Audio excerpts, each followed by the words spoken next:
this message is just for you. You are good enough. This is the episode for you. Why can't I just do what I set out to do? Why can't I just finish what I started? I get the frustration, I really do. And in so many ways, these are valid questions to ask. There are definitely times when we need to make a concrete plan and stick to it. There are times when we need to execute things exactly the way we said we were going to. And there are times when completion is everything, but not always. So today I'm just popping in with a reminder that when we decide we're going to carve our own path in our language learning or in any other aspect of life, that decision comes with a huge permission slip to change our plans whenever we want or need to. Now, I know that so many of you are here because you saw what your language learning was like before, maybe in your childhood, maybe in some previous language learning adventures as an adult, and you found that it was doing you more harm than good.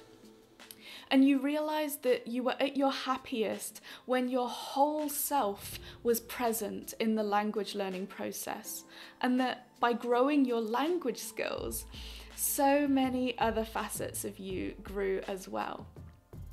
But that means that your path is probably not going to be clear-cut from day one. Because building a language learning life we love and that really fits us means that every time we discover new things about ourselves, every time we shed an old belief, or every time our circumstances or our goals are refined, the path changes a bit. And every time we learn a new skill or we find something else we're curious about, we get to choose how we're going to bring that new thing in. We are working with data that never stops evolving. And that means that the rough sketch of a path with some hastily scribbled timeframes that we had when we started might not be what we're working with a year down the line. And that's okay.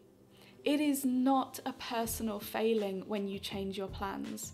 It's not necessarily a distraction or procrastination when you dive headfirst into something that really interests you, but that wasn't actually on the list for this week. And it's not a sign of laziness when you need to rest more than you anticipated, because both language learning and doing the work to recognize old hurt and break old patterns that allows us to map out this journey can be really tiring sometimes. Remember, language learners, you are the architect of your own language journey, and you get to authorize as many experiments, restarts, and rest days as you need.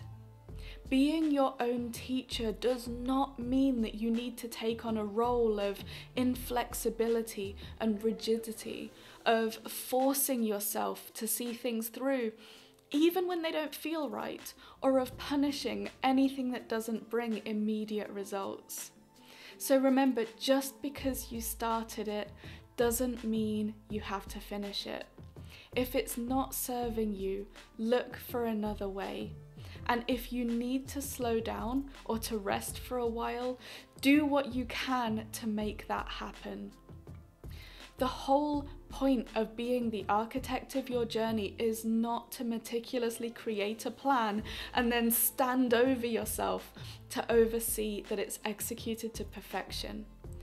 And that little voice in your head that tells you a pause and a reset is necessary isn't there to disrupt your journey or to hold you back. It's telling you that you're ready for the next phase.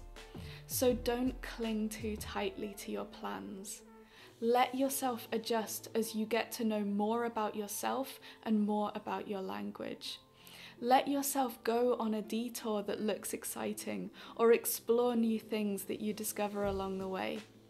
The path might be squigglier like that, but it is the only way to honor every part of you. Have a wonderful day, and I will see you tomorrow.